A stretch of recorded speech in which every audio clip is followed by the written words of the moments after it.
प्रिय विद्यार्थियों, सुप्रभात। गुरुजी आरपी शोराण के चैनल में आपका हार्दिक स्वागत है। आज हम व्यंजन संधि के भाग 3 का अध्ययन करेंगे। इससे पहले मैं स्वर संधि के 5 भागों की वीडियो बना चुका हूं और व्यंजन संधि की भी 2 भाग पहले प्रस्तुत कर चुका हूं, जिसमें हम कई नियम पढ़ चुके हैं। आज हम न संबंधी नियम का अध्ययन करेंगे कि जब न से पहले रि, र और श प्राप्त हों, जब न से पहले रि, र और श आए तो न का ण बन जाता है। यह आप ध्यान रखें। प्लस का निशान जो ये धन चिन्ह है, इसके बाद में आपको न प्राप्त होगा और उससे पहले जो है रि, र और श आएंगे, तब आप न को वहां से हटा करके न को ण में परिवर्तित कर दीजिए। एग्जाम्पल देखें। ये शब्द है प्र प्लस मान। तो यहां पर देखें आपको र प्राप्त होता है, प में र, और प्लस के बाद में क्या है न। तो न से पहले जब रि, र, श आए तो न का क्या बन जाता है, ण बन जाता है। यह आप ध्यान रखें। दूसरा जो एग्जाम्पल है वह देखो, राम प्लस अयन। तो यहां प्लस से पहले अ स्वर है। म में कौन सा स्वर दिखाई दे रहा है आपको, अ, और प्लस के बाद में भी कौन सा स्वर है, अ। तो अ प्लस अ यानी समान स्वर के बाद समान स्वर आए तो वह दीर्घ होता है। यह हमारी स्वर संधि थी। इसका भी यहां नियम आएगा और व्यंजन का नियम भी इसके साथ में चलेगा। अ और अ दोनों मिलकर के बना आ। तो पहले हम इसका मेल करते हैं। राम प्लस अयन अ और अ आ, तो यह बना रा, मा और य, और न को क्या बनाएंगे, इस र के कारण न को क्या बनाएंगे, ण में परिवर्तित कर देंगे, न को ण बना देंगे। तो यह हमारा शब्द निर्मित होता है रामायण। उसी प्रकार से एक और एग्जाम्पल देखो। यहां देखें, भूष प्लस अन। पहले है श, उसके बाद में है न। नियम आपको याद आ गया कि री, र, श के बाद यदि आपको न प्राप्त होता है तो न को क्या बना देंगे, ण, और यह शब्द निर्मित होगा हमारा भू, ष, और न किस में चेंज हुआ, ण में। तो यह हमारा शब्द हुआ भूषण। इस प्रकार से आपको न का ण बनाना आ गया। नेक्स्ट नियम देखें। मैं संबंधी नियम है। हम मैं को अनुस्वार बनाएंगे। मां को क्या बनाएंगे, अनुस्वार। और अनुस्वार कितने होते हैं, अनुस्वार होते हैं कुल 5। कौन कौन से देखें। ये हमारे 5 जो है अनुस्वार होते हैं, ग, य, ण, न, म, क्योंकि इनका उच्चारण जो है नासिका से होता है। अब ये 5 जो अनुस्वार हैं, कहते हैं कि मैं को ये जो 5 अनुस्वार हैं इन्हीं में बदलना है। इस मैं को किस में बदलना है, इन 5 अनुस्वारों में बदलना है। यानी मैं को ग बनाना है, मैं को य, मैं को ण, मैं को न और मैं को म। कब बनेगा, जब इस मैं के बाद, किसके बाद, इस मैं के बाद क्या आ जाए, क से लेकर के म तक, अर्थात इस क से लेकर के इस म तक वर्ण आए म के बाद। अर्थात 25 जो हमारे ये स्पर्श व्यंजन है, यदि म के सामने आ जाते हैं तो मैं जो है वह इनके अंतिम वर्ण में चेंज हो जाता है। अर्थात म के बाद मान लो क आ गया तो म को अंग बनाएंगे। म के बाद ख आ गया तब भी मैं को अंग बनाएंगे। म के बाद ग आ गया तब भी मैं को अंग बनाएंगे। म के बाद यदि च आता है तो मैं को यह बनाएंगे। म के बाद यदि छ आता है तब भी मैं को यह बनाएंगे। अर्थात म के सामने जब क से लेकर के मैं तक ये 25 वर्ण आते हैं तो मैं अपने सामने वाले वर्ण का अंतिम अनुस्वार बन जाता है। ये वर्गीय व्यंजन आप इन्हें क्या कहेंगे। क एक लड़का है, वह चट करके तप करने चला। क चट तप, क चट तप। तो क चट तप आप याद रखें, ये वर्गीय जो है प्रथमाक्षर हैं और म के सामने जब ये प्राप्त होते हैं तो मैं इनके अंतिम वाला अनुस्वार का रूप ले लेता है, और अनुस्वार हम किसे कहते हैं? बिंदी को। अब हम एग्जाम्पल देखें। सम प्लस कलन। अब यहां क्या आया है? म, और उसके बाद में कौन है? क। तो म को हम इस क के कारण क्या बनाएंगे? अनुस्वार बनाएंगे। किसको? म को। क्यों? क्योंकि ये जो क है इसका पांचवां बनेगा क ख ग घ अंग। तो ये जो म है ये बनेगा अनुस्वार, और अनुस्वार कौन सा होगा? ये होगा। क्यों? क्योंकि इसके सामने ये आया है। नियम क्या था कि म के बाद यदि आपको क से लेकर के म तक के वर्ण प्राप्त होते हैं तब आप म को जो है अनुस्वार बनाएंगे, और अनुस्वार कितने होते हैं? 5, जो मैं आपको बता चुका हूं। तो इस प्रकार से हम यह शब्द लिखेंगे। स और म का बन गया अनुस्वार कौन सा? ग वाला, ये रहा। और आगे नाम आएगा यों का यों कलन। पीछे वाले नाम में कोई परिवर्तन नहीं होगा, यह बना संकलन। संस्कृत में इसको इस प्रकार भी लिखते हैं, स, और ये अंक यों का यों करके इसको हलंत लगा देते हैं, अर्थात ये आधा है, और फिर हम कलन लिख सकते हैं। इस तरह भी लिख सकते हैं संकलन, और इसको इस तरह भी लिख देते हैं स, और ये क जो ये अंग इस तरह लिख करके इसके नीचे क और ल और न, ये इतने रूपों में हम लिख सकते हैं संकलन। ये भी संकलन है और ये भी संकलन है। अब अगर कोई पूछे ये बिंदी किस चीज की है, तो आप कहें कि ये बिंदी जो है ये जो सामने वर्ण है बिंदी से आगे उसका पांचवा है। उसका क्या है? पांचवा। क्योंकि जो अनुस्वार होते हैं वो 5 हैं, ग, यण, न, म। तो आप इसका निर्धारण जो है बिंदी का आगे वाले इसके हिसाब से हम उसको पकड़ पाएंगे। और आप एग्जाम्पल देखें। यह देखें सम प्लस गति। अब आपको यहां मैं प्राप्त हो रहा है, आगे क्या है? ग, और ग किस वर्ग में है? क में। तो म का क्या बनना है? अनुस्वार। अनुस्वार 5 हैं, तो इस ग वाली लाइन का अनुस्वार बनेगा म को। तो ग वाली लाइन का अनुस्वार कौन सा है? क ख ग घ अंग। तो ये जो आपका अंग है यह किसको बनेगा? म को बनेगा। तो हम इस प्रकार से इसको क्या कर देंगे? स और म को अनुस्वार रूप में ऊपर लिख देंगे, और आगे हो जाएगा गति। तो ये क्या बन गया? संगति। इसको इस प्रकार भी लिख सकते हैं, स और ये ग आपका यों का यों हलंत वाला, और गति। और इसको इस प्रकार भी लिखा जा सकता है, संग, नीचे आ गया ये आपका ग और ती। इस प्रकार से हम इसको क्या करते हैं? संगति लिख देते हैं। अब जो हम कहते थे क ख ग घ अड़, वो अड़ नहीं होता, ये ग होता है। यहां भी सड़ गति नहीं बोल रहे, संगति बोल रहे हैं। पीछे भी हम संकलन बोल रहे थे। एक और आप शब्द देखें, वह शब्द है अलम प्लस कार। यहां म प्राप्त है आपको, यहां क, तो म को क्या बनेगा? अनुस्वार। और नियम हमारा क्या है कि म के सामने जब क से लेकर के म तक आपको वर्ण प्राप्त हो तो ऐसी दशा में म को आप अनुस्वार बनाएंगे, और अनुस्वार कितने होते हैं? 5।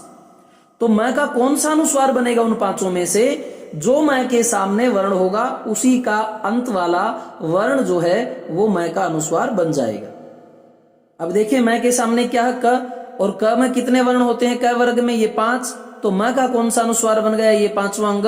तो इस प्रकार से हमारा शब्द बना अ, ल, और ये बन गया आपका म क्या? अनुस्वार, और कार पीछे से यों का यों। तो शब्द हमारा बना अलंकार। इसको कैसे लिख सकते हैं? इस तरह भी अ, ल, और मैं का कौन सा अनुस्वार बना था? ये हलंत वाला, इसमें कोई स्वर नहीं है, और कार पीछे से यों का यों। ये क्या बना? अलंकार। और इसको यों भी लिख सकते हैं, संस्कृत में आपको इस तरह का मिलता है अ, ल, और ये आपका अंग, और इसमें क और क की ये आ की मात्रा का, और ये र। तो ये आपको अलंकार इस प्रकार से भी, इस प्रकार से भी, और इस प्रकार से भी आपको मिल सकता है। यदि आप ये कहें कि ये बिंदी कौन सी है, तो इस बिंदी का निर्धारण किससे होगा? क वाले वर्ग से, कि ये जो बिंदी है, ये जो अनुस्वार है पांचों में से ये कौन सा है?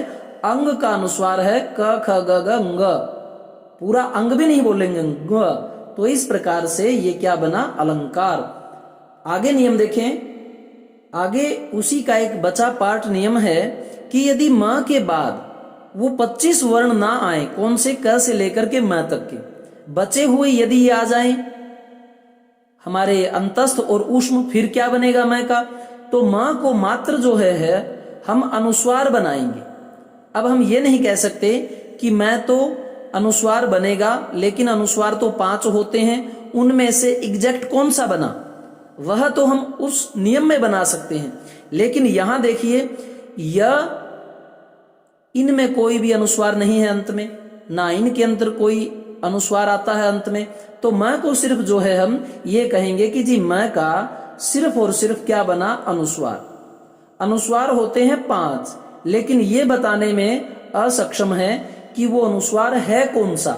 वहां एग्जैक्ट अनुस्वार निकल आया था, लेकिन यहां सिर्फ म को हम बिंदु बना देंगे ऊपर बिंदी लगा करके, और कुछ नहीं हम इसका करेंगे। जैसे ये शब्द देखें, सम प्लस योग, तो म के बाद में क्या है? यर अलव और श स ह। जब ये प्राप्त होते हैं तो म को सिर्फ और सिर्फ क्या बना देते हैं? बिंदु के रूप में हम बना देते हैं। तो यह हमारा शब्द बना स, और म का बन गया बिंदु ऊपर सम, और ये बना योग। तो ये क्या हो गया? संयोग। यानी कि म को हमने सिर्फ और सिर्फ क्या बना दिया? बिंदु बना दिया। लेकिन जब क से लेकर के आपको मैं तक ये 25 वर्ण इसके आगे मिलते हैं, तब हम इसकी एग्जैक्ट स्थिति बना सकते हैं कि ये जो बिंदु है वो गह, यह या ण या न या म है। तब हम बता सकते हैं मैं का असली रूप। लेकिन मैं का जो है असली रूप हम ये यर लव और श स ह में नहीं बता सकते। यहां हमें मात्र मैं को अनुस्वार बनाना है, जिसका उच्चारण मुख और नासिका से होता है। अब देखें, म के बाद यदि म आ जाए तब कोई परिवर्तन नहीं होता। म के बाद यदि म आए तब कोई परिवर्तन जो है हमें नहीं करना होता। जैसे यदि हम लिखें सम और प्लस मान, तब हम कोई परिवर्तन नहीं करेंगे और इसको एज इट इज लिख देंगे। ये देखो हलंत वाला था, यह आपको ध्यान रखना है, ये हलंत वाला है, वरना इसमें अ माना जाता।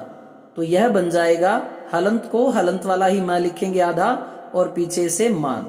तो यह हमारा शब्द निर्मित हुआ सम्मान। इस प्रकार से आपको म संबंधी 3 नियम करवाए। एक बार पुनरावृत्ति करवाता हूं कि म को क्या बन जाता है? अनुस्वार। कब? जब म के सामने क से लेकर के म तक के 25 ये स्पर्श आ जाएं। वहां पर हम म के बाद जो आपको वर्ण प्राप्त होता है यहां पर, उसी का 5वां म को बनाएंगे। जैसे यदि हम ये करते हैं कि सम प्लस चय, ये लिख दें हम सम प्लस चय, तो म को च छ ज झ य बन जाएगा। अर्थात म को क्या बन जाएगा? ये य। लेकिन इसको हम जो है अनुस्वार रूप में लिख सकते हैं। इसको हम कर देंगे इस तरह संचय, या इसको हम इस तरह भी लिख सकते हैं, श आधा य और फिर च और फिर य, संचय। इस प्रकार से आपको ध्यान रखना है कि म के सामने जब 25 वर्ण आते हैं तब म को अनुस्वार बनाते हैं, लेकिन म की हम एक्चुअल स्थिति बता सकते हैं। लेकिन जब यर ल व श हमें प्राप्त होते हैं तब हम मैं की एक्चुअल स्थिति नहीं बना पाते, और उस समय हम मैं को मात्र अनुस्वार रखते हैं।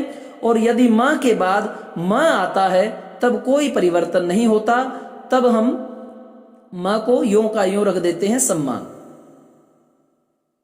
और आगे देखें, तीसरा नियम हमारा जो आज का है वह है स संबंधी नियम। यदि ये कहता है ये प्लस के निशान के पीछे मान लो ये स है, और इससे पहले अ या आ से भिन्न कोई स्वर हो, ई हो या ई हो, ऊ हो या ऊ हो, कोई भी स्वर हो, लेकिन अ और आ इनसे अलग हो, ये ना हो, तब स का जो है क्या बन जाता है, ये षटकोण वाला श बन जाता है। अर्थात स जो है उसका ये श कब बनता है, जब उससे पहले यानी इस प्लस के निशान से पहले आपको आ ना मिले, कोई और स्वर मिले। जैसे ये है वी प्लस सम। अब देखिए ये स है और स से पहले आ से भिन्न स्वर है ई, तब हम इस स को क्या बना देंगे, ये वाला श बना देंगे रिटरस यानी मूर्धा वाला, और हमारा शब्द बनेगा विषम। कौन सा बन जाएगा, विषम।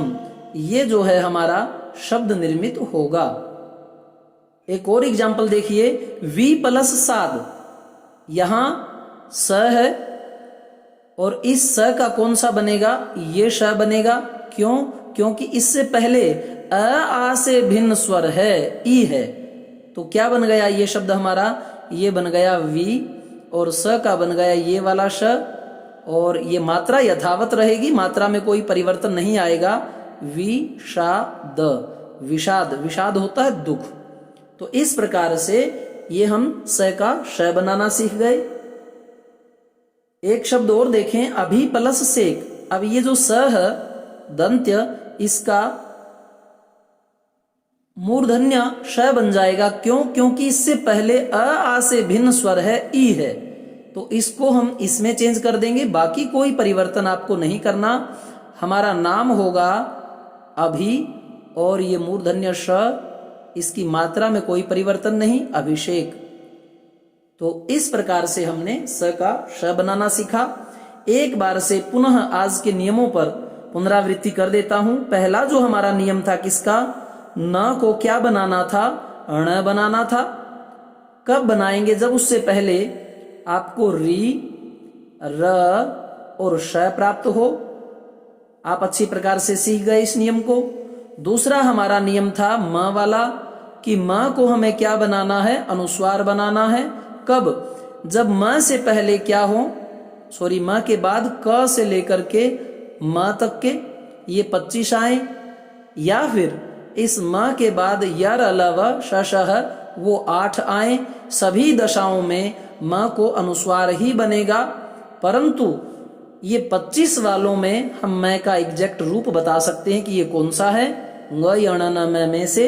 लेकिन इन 8 में हम क्या कहेंगे, यर अलावा और श श स ह में कि म सिर्फ अनुस्वार में बदलेगा, और उसके बाद में म के बाद यदि म आता है तो मैं नोट चेंजेबल रहता है। और अंत में हमने सीखा कि इस स को ये श कैसे बनाएं, अर्थात प्लस के बाद में स और आगे अ और आ ना हो, कोई और स्वर हो, भिन्न स्वर हो, ई हो, बड़ी ई हो, ऊ हो, बड़ा ऊ हो, ए ऐ ओ औ कुछ भी हो, लेकिन अ आ ना हो। उस दशा में हम इस स को जो है, ये मूर्धन्य जो श है। तो प्रिय विद्यार्थियों, मैं स्वर संधि की जो ये 5 भाग हैं उनकी वीडियो बना चुका हूं। व्यंजन संधि की भी 2 वीडियो बना चुका हूं, जिसमें नियम कई हैं, जैसे कि आज न, म और स का था। आप मेरा जो ये चैनल सर्च करते हैं, उसमें जब गुरुजी आरपी शोराण लिखते हैं तो मेरी पिक आएगी, उस पे एक बार और क्लिक कीजिए, फिर आपको चैनल खुलेगा पूरा। वहां आपको प्ले लिस्ट का एक आइकन दिखाई देगा।